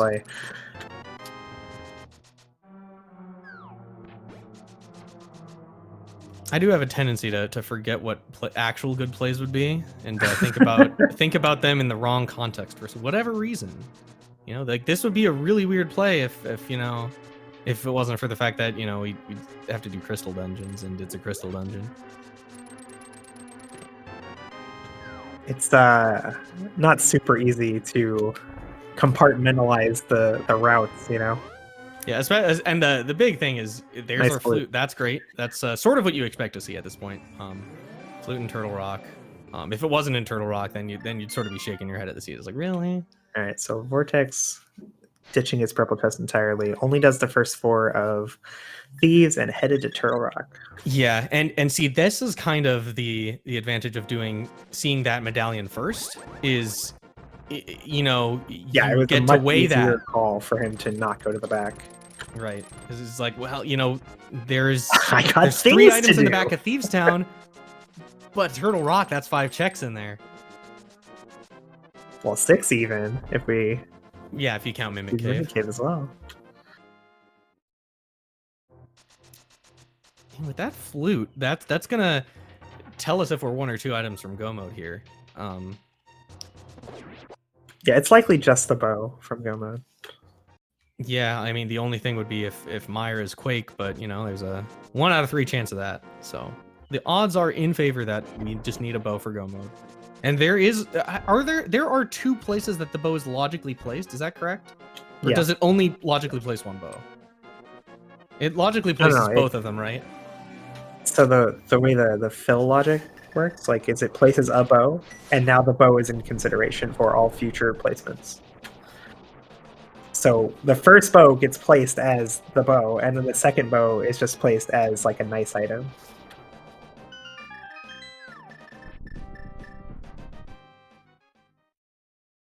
But from our point of view, unless they're in like vastly different spheres of logic, it's not really apparent which one got placed as which.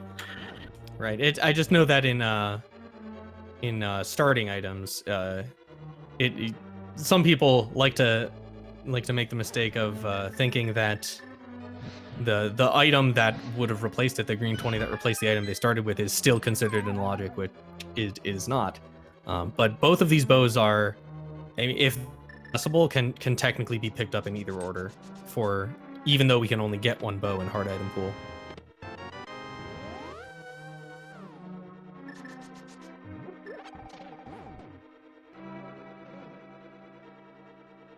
And so KillerApp about halfway through Turtle Rock here, and Vortex just starting. About to find that flute.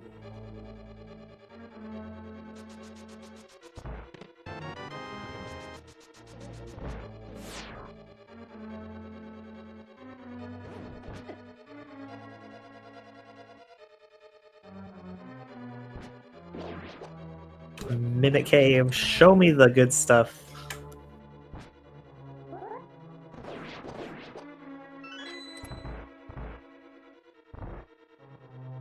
Now, Mimic Cave is one room that definitely benefits from getting a fast strat for that room. Because if you just, it's pretty easy. But if you want to not waste a lot of time, it's worth learning to do that one fast, because that was pretty slick. And if you just sort of piddle around, it can waste a little bit of time. Probably worth learning fast strats for all the rooms. Well, I'm just saying that's one that I look at and I'm like, man, I waste a lot of time in that room. You know, as opposed to say the pumping that Vortex was doing during Escape. Sure. The cool thing about Link to the Past in general, I think, is the hard strats typically aren't that hard. Like when we look at any room, it's like, wow, that was so impressive that he did that. But if you look into it yourself and you try to learn it, it's like, wow, this wasn't that bad. Yeah, you can learn a lot of fast strats just by watching. There are some things that are legitimately hard, but most of the time, it's really easy once you know how to do it. Yeah, for example, this dark maze that KillerApp's doing here, the route that he's taking there is actually the pretty much the easiest route for doing it without the lamp as well. If you're doing it in the dark, you just have a couple of visual cues and you know exactly where you need to switch your tracks, and it's really not hard to pick up at all. It kind of makes Link to the Past a really great game to show your friends, because you learn like a few not super hard strats, but they look so cool. Your friends are so impressed. And there's our bow, last that chest. Is likely go mode for KillerApp.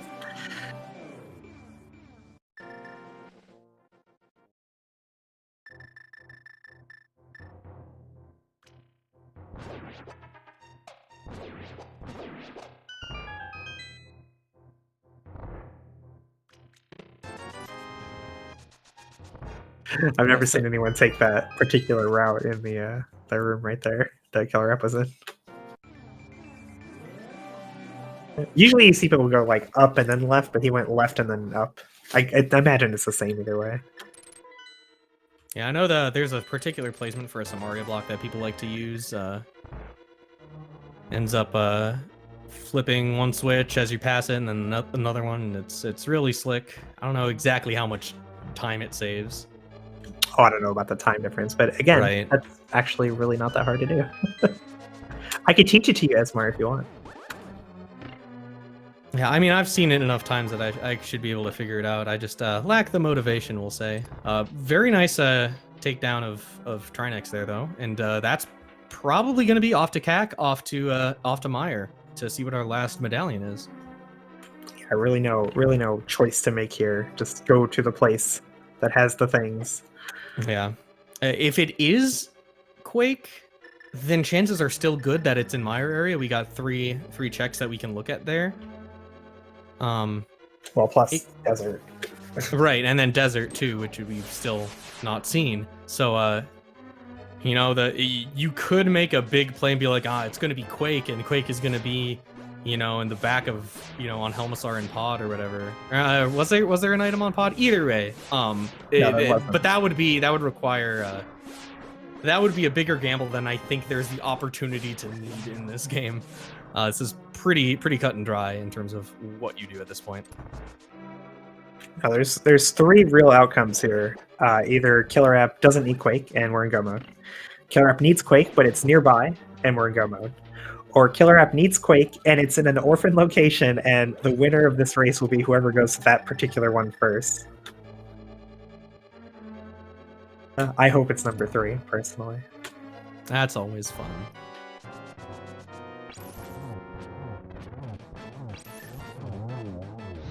Nice backdoor strats here from Vortex. Saves a little bit of time. Well, almost. Yeah, almost if he gets the 0 cycle. It was close.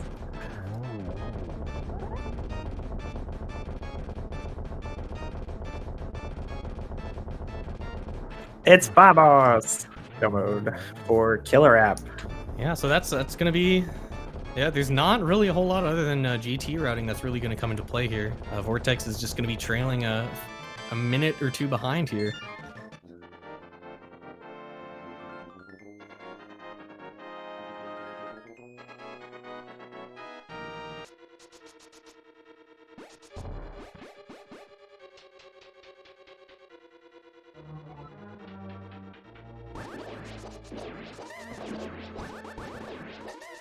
And honestly, at this point, we've got basically everything we need. We don't have all of the available heart pieces, but we've got more than enough to do the Master Sword Silverless, or not Master Sword, excuse me, but the Silverless Ganon fight. We have half magic. We really aren't wanting for anything here. Yeah, they're fine. I mean, most runners, especially at this level of play, are going to be comfortable with Tempered Sword and 3 hearts.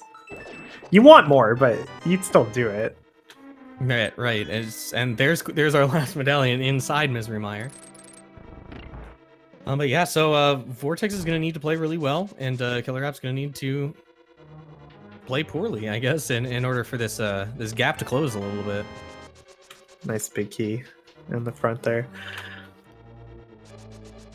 Yeah, usually that's the first one runners check, but if they're really hoping for a nice go mode, you go to that left one first, because if it's in there, it's even better. You check the left one first if you can hover, and you check the spike one first if you can.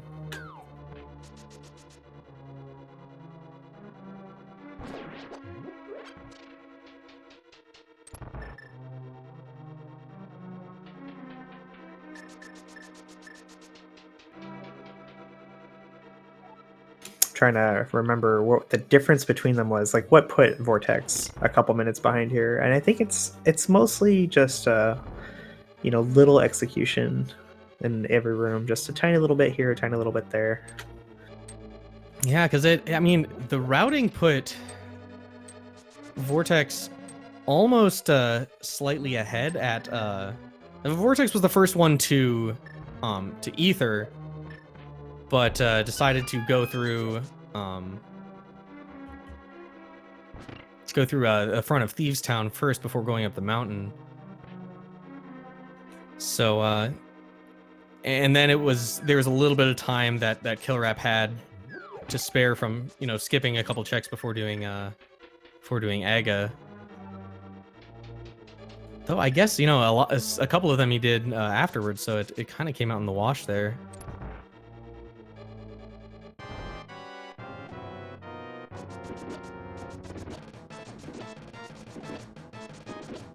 I like this stretch.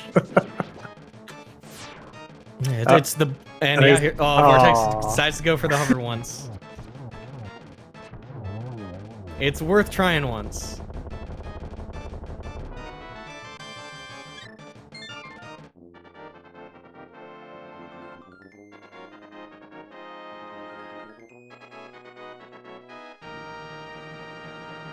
Yeah, just little things like what Chad's talking about, like how he fell to Moldorm. Yeah.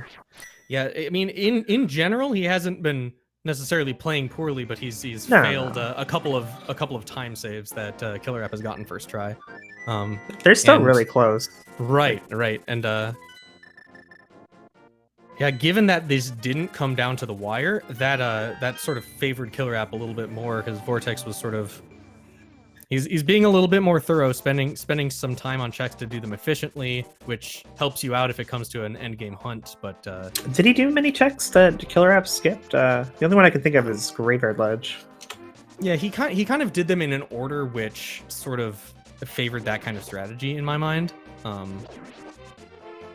But again, you know, he didn't make up as much time in the execution as he sort of would have needed to make that safer. We'll try to keep track of what time we're going in. So that's 128.02 into Palace of Darkness.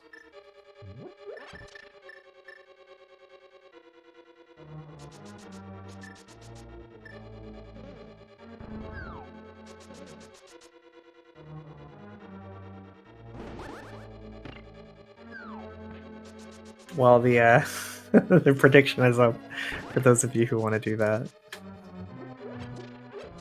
A little early, but that's okay.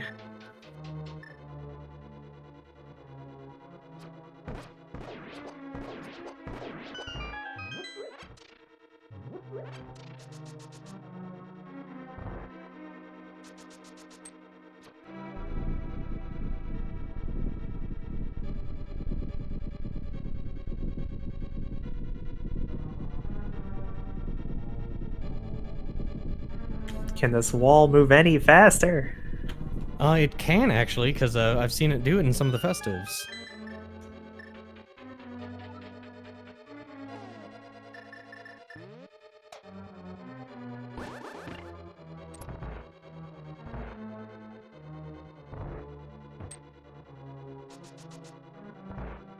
So yeah, this looks pretty rough for Vortex if KillerApp gets a quick GT big key, or if they take the same routing. If they take different routing, then there's a chance for that to play out in Vortex's favor. But it's pretty much a straight shot here. KillerApp basically just has about a minute and a half ahead.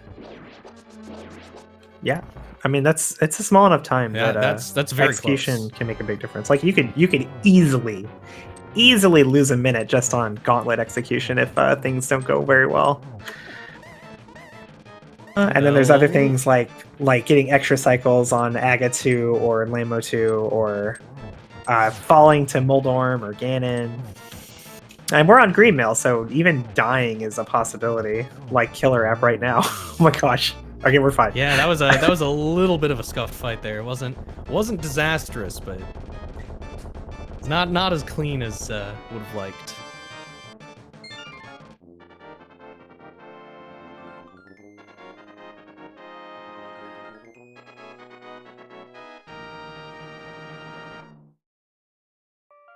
And with that, KillerApp now has 7 crystals. With our 7 crystals, we'll be headed to Ganon's Tower, where there are 22 item locations, everyone. The bot, unfortunately, does not function at the moment. We won't be able to do the big key guessing game officially, but feel free to get your guesses in the chat anyway, and we'll try to recognize the first person to guess correctly. Yeah, I'm gonna simp for Vortex here. I'm gonna guess 22 here.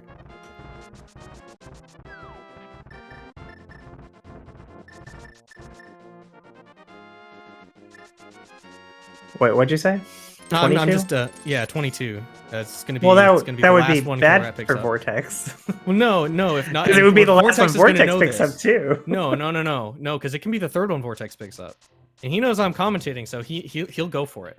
That's what happens in my dreams. Oh, okay, sure.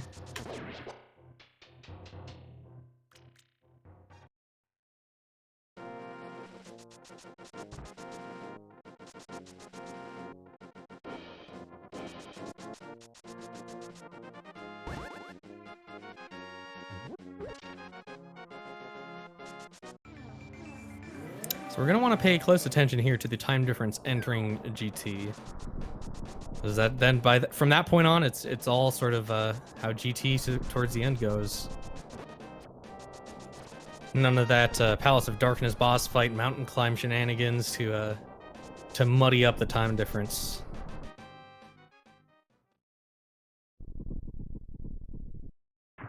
Chomp, chomp, chomp, chomp, chomp.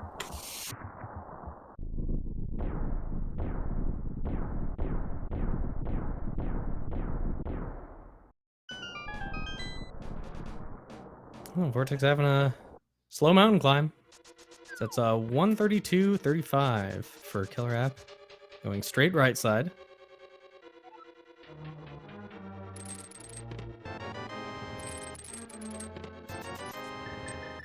Small key, continuing on. If you have balls of steel, you check tile room here.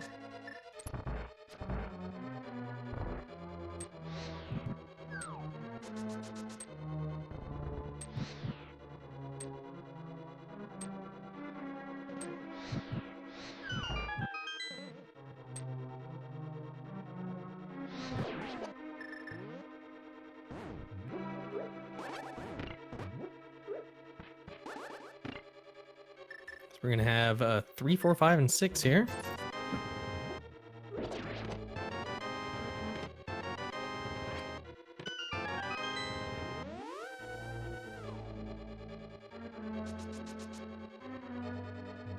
He's gonna grab that key, mirror back out, and do the left side.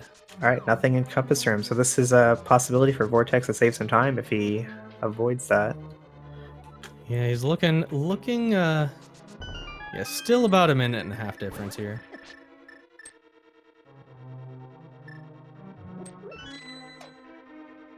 That torch is 7. Oh, Vortex going left first. This could be very good for him. Yeah, if he continues left. Or if it's just in... Or if he, here. yeah, he just spent about 5 seconds picking up that key.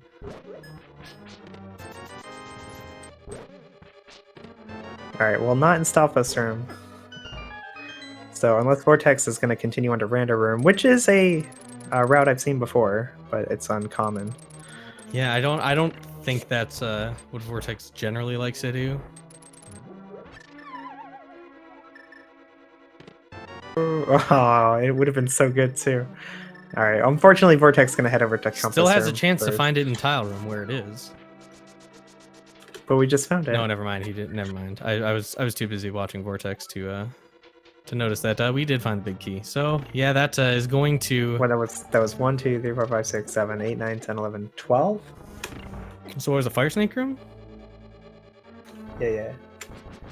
Yeah. So it's gonna be a no long one while before wins. Vortex gets to that. Chat, you guessed. All of you were wrong, unfortunately. Well, who was the closest? Well, we had a couple 11s. We got an 11 from RLB Johansson.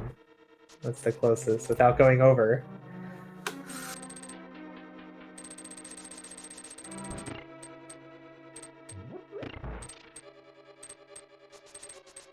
Now the question here for Vortex is, does he go? Does he keep going through? No, he does not. Yeah, it's become a much less common route to continue on to Ice Armos there. It was very popular once upon a time.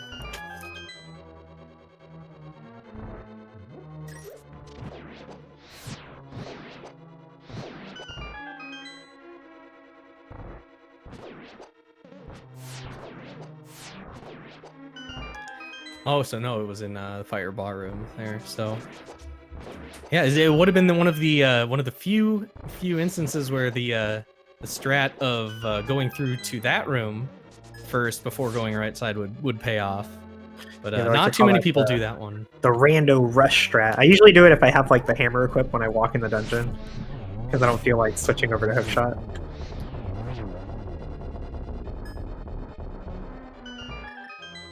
But the truth of GT big key routing is all the routes are terrible except for the one that takes you to the big key the fastest.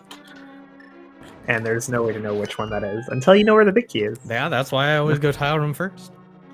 If they're all equally terrible, then that one should be just as good as all the other ones. That one's worse than all the others.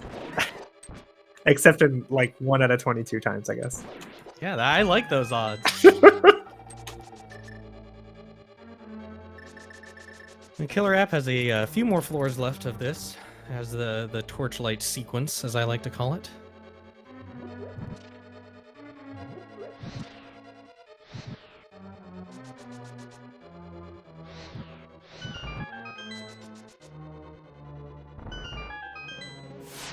And so far, a pretty good gauntlet from Vortex. I'm gonna need some mishaps on the later bosses here to close this gap. It could happen. It could. I'm not gonna count on it though. I'm not gonna disrespect Killer App as much as I may wanna give Vortex the win here. It's not up to me. It's up to Killer App giving this race away. All things being equal, Killer App is probably going to win. But oh yeah, it's still rando and it's still green mail and it's still Ganon. So we don't want to call it too early.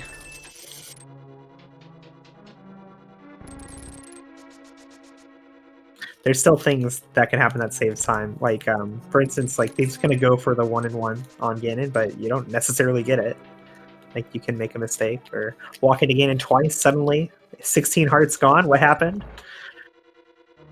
Take an unfortunate swipe while you're trying to do Silverlist and bounce right off the edge and have to restart the fight. All these things can happen and more.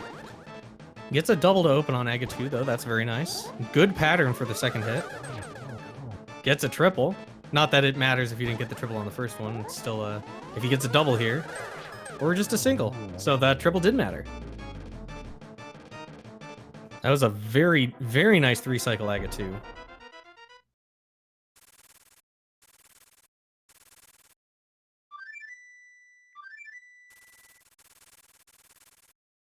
Well, yeah, if KillerApp doesn't make any uncharacteristic errors here, that's gonna put Vortex in the hot seat for the rest of this this matchup.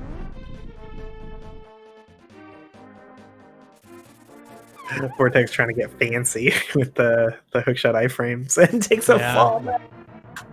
Pride comes before the fall, as they say. Being so mean. Yeah, you spend less time practicing that Argus Zero Cycle and more time practicing Moldorm. It's all just patterns. You gotta just read the lines of code, know exactly which way he's gonna turn.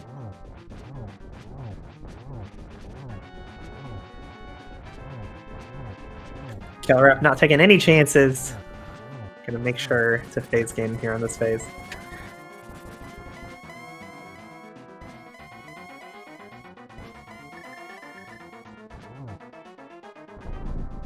Yeah, if you've got half magic and a bottle of green goo, you don't mind using that that cape.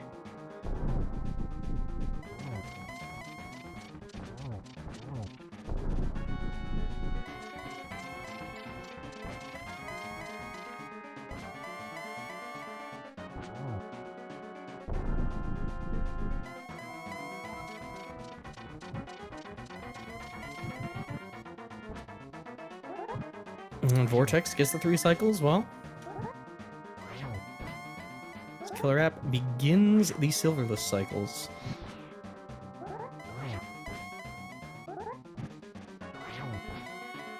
That was a very tight triple hit that he just got there. Rarely do you have an opportunity to light the torch and then charge up your sword and still hit him. Wow.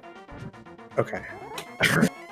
I mean, it's usually you get it by charging the sword and then lighting the torch. It's gotta be in the right spot. It depends on like his position, like where Ganon goes, right, and then also right. where you ended up after the last hit. Nicely done. Trying to be impressed here. Trying to hype up these runners because KillerApp has just finished the Ganon fight, and that's going to be an official racetime.gg time of 1 hour, 41 minutes, and 41 seconds. Yeah, I think a problem I have is like all the runners are just so good. I feel like I have to raise my bar of what to be impressed by at this point. Yeah, there's nothing wrong with trying to push them. If they want to impress Koi, they got to work harder. I get it.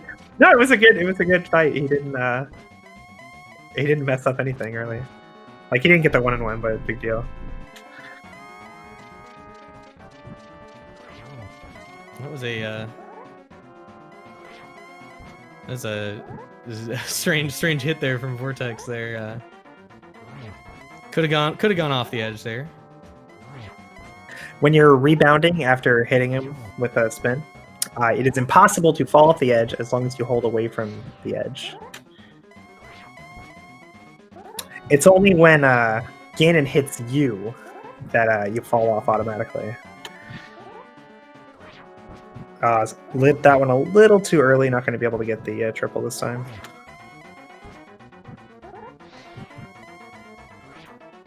Goes for the cape spin. And there he goes, that last hit. So, you know, all told, it's a fairly close time there.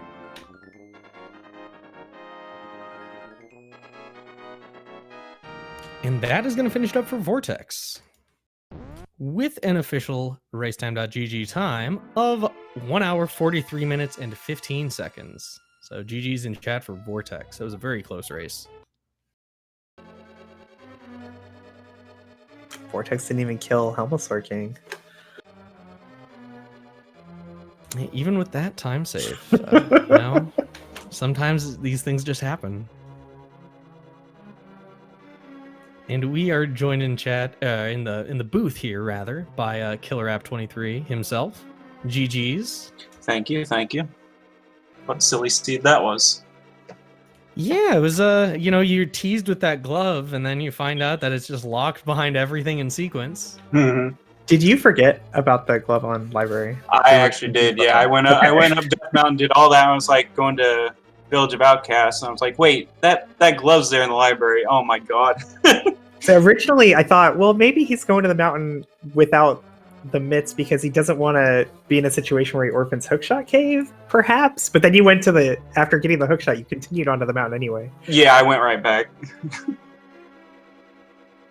Yeah, that was was by Vortex as well. one of the goofs I made. Otherwise, routing felt okay. Now you guys did like pretty much the same thing, just a little bit of deviations. Like the order that you did the flipper dungeons. Mm-hmm. So Vortex did Swamp second. So after he finished Swamp and ran out of good places to go, he went to Village of Outcasts from the south and did Smith Sequence first, where you did Ice second. So you went to Village of Outcasts directly and did Smith Sequence after. So like you went to the back of Thieves and he didn't. Yeah, I felt kind of bad because I got all items and went in the back of Thieves Town before doing the Smith chain. That made me feel pretty awful, but glad that didn't decide it. No, that was the biggest difference between you. I mean, most of it was just like, what you want to see in a random race, just little tiny execution things here and there. Yeah, there wasn't a lot in the routing that actually, either one of you skipping something major that the other person missed. Yeah, and Vortex said he died in the chat. Said he died a couple times too, or got handled in Skullwoods. So. Might have been really close. If that didn't happen. Yeah, that did. Thinking back on it, that was a huge amount of time. Yeah. I don't know how I missed with the fire rod shot on the Gibdo that first time, and then I just got bullied. It was, and I also I regretted as soon as I decided to do it and realized what doing it meant was Graveyard Ledge on my way to pick up the boots. Yeah. Because I was like, well, I'm gonna get the boots. That opens up the mitts, and then I can just do the boots checks without orphaning Graveyard Ledge. But it meant I had to walk the slow way, and I should have just gone and gotten the boots, and then probably orphaned it. You fell for the very common mistake that you make where you know where an item is, can go get it, and then assume that you already did. Well, it was what I was planning on doing was saving and quitting to Link's house, then going up, getting mitts, and going and doing the boots checks, and then I was like, wait, I could just do it the other way around, and then I was like, then I got there and realized I couldn't, and I never went. Yeah, it was kind of an awkward. It was nothing, if you're curious. Although I'm sure you probably figured that out by now. The thing I'm happiest I did was finally give in and go to Village of Outcasts, because I could have done Bombos, but then I would have felt like I had to go to Desert, and I just was like, if I was going to do Desert, the time would have been a while ago, I think, because I'd had that book so long. My early Death Mountain routing felt pretty bad too, doing Spike Cave and Spec Rock before going. Yeah, and especially having missed that bomb jump too. That was the part of it that felt the worst. But to have to go that way and like have to decide between taking that time loss or just straight up orphaning Spike Cave is like, you can't. You have to just eat time loss no matter what. There.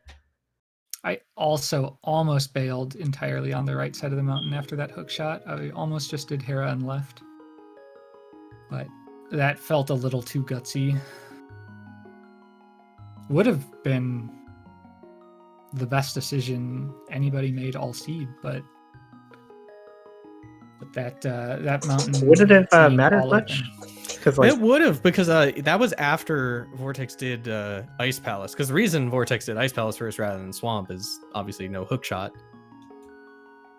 So you go up, you get the hook shot. Yeah, if you skip all that, then the next thing he does is Swamp, and then he you go probably Swamp, makes but that, now you have to that choose Village between of Outcast play. Yeah, well, you choose between Village of Outcasts and Smith Sequence or East Death Mountain entirely. I probably would have, like, if I had skipped that hard with no medallions, I probably would have kept it skipped. I'd like to think. Right.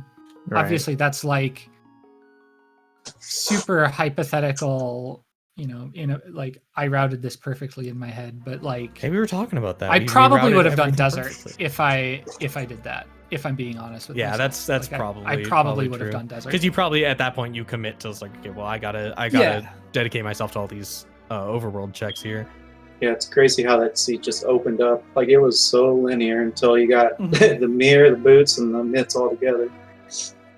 Yeah, I'm not normally someone who last locates Aga, but it felt so reasonable to do that seed just because they're, like the only option was Bolus Pod after Aga, and it stayed that way.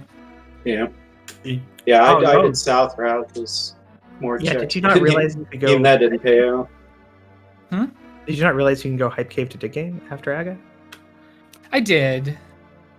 Actually, I wasn't thinking about it, but Because it was weird because you kill Aga, you have to choose Bolus Pod or Hype Cave to Dig Game, and Yeah. Hype Cave to Dig Game is like the safe play.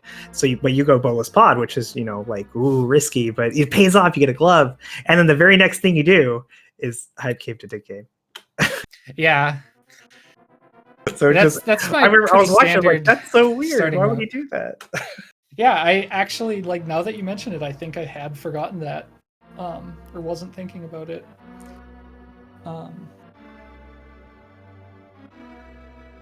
And then KillerApp, Yeah. you made a similarly thought out play, where you do Hype Cave to Dig Game after Aga, and then you did the overworld checks that were in Logic before Aga, and then went to Pod.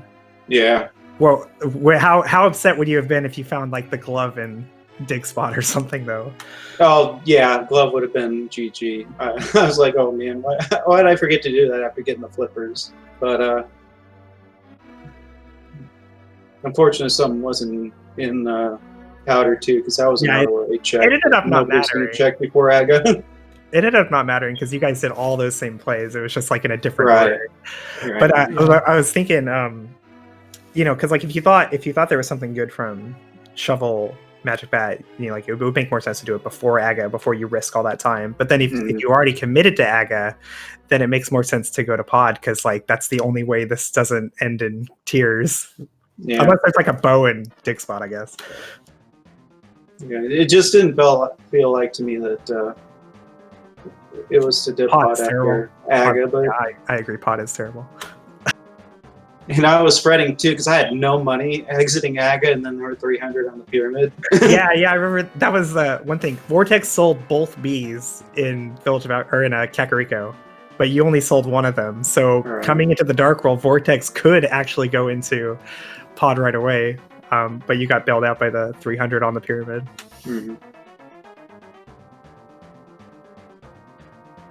I'm trying to think what else.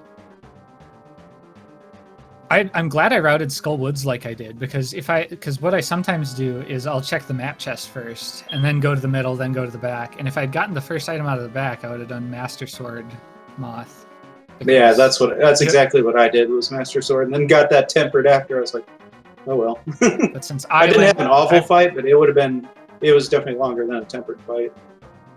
Yeah, I had a good fight once I finally got to Moth, but yeah. So since I went to the middle, I hadn't gotten any items yet, so I went to the bottom and was like, and I got my mirror and started feeling really bad about how much earlier I could have had the boots if I'd just gone to Village of Outcasts portal. But yeah, all in all, not too... Because you guys both did all those same checks. Yeah, not too upset with the way I played the seed. The Moldarm Fall, the Skullwood stuff. The Hammer Yump miss hurt because it was such a nice mirrorless pod to route. And I biffed it, but... It is nice every once in a while to have a race that comes down to that, even if it doesn't go your way, though. Like in a sense, it makes you feel in control. It's a lot better than losing to. It's like, oh well, they got lucky and found something in a weird spot, and I didn't. Yeah, I mean, like it sounds like both of us made most of the right decisions once there were decisions to be made. Right. Which was pretty late in the seed, to be honest. It was just like I had purple chest or you know, go up to TR, do that, or back at Thieves, or Pendant Desert, and like I was right there at Thieves. It was kind of tempting with 3 items and back, but At the end of the day, we're all just very happy it wasn't required Quake in Hera Big Yeah. Chest or Catfish Oh, or right, yeah. something. Yeah, Which Yeah. both of hard you to managed skip to that one. avoid entirely. I was not going back for that. That's for sure. yeah, with the early Spike Cave I did, and I- I did early Spike Cave too. I feel pretty bad about early Spike Cave because I needed potions to do it, and I went and bought them. That was the part of it. I should have just gotten more potions when I did Waterfall Ferry, because then I would have been fine. But Well, we actually learned from KillerApp that you could do the whole thing without a potion if you just start with full health. Yeah, You I finish had with the least amount of magic you the could have tiniest after sliver doing of that. magic left. We were scared for you. yeah, I just didn't want to risk it. Like if I had bad movement or something, but because I know it is in Logic with 3 hearts and Cane of Verna and no extensions, so it's not like we only had No, Cape you at get that point, Cape. though. It was Cape and only one Cape. extension. Yeah. But yeah, I mean, like, yeah, I'm not too busted up about losing this one. KillerApp's a great player. Took game 1 last time, and I'm just glad that this game 1 wasn't as bad as last one. At least I was in Ganon when he finished, and not yet in go mode. Yeah, no, looking for the it was boost. really close. So, I mean, like a 90 seconds is nothing in Rando. Yeah, I at played that Ganon though, really aggressive at the end, but it does put you on the ropes, because one more loss and you're out of the tournament. So, have you guys Yeah. got anything planned for your next race? yeah, we Tuesday at 7 is game 2, and I'm looking to try to do a game 3. So Yeah, you did it before. You're more than capable of doing it again, but I'll be ready. yeah, I'm looking forward to it. So yeah, GG's again, dude. Yeah, And GG's. thank you, Koi and Ismar for the comms, and Sammy for tracking. Thanks everyone for the restream.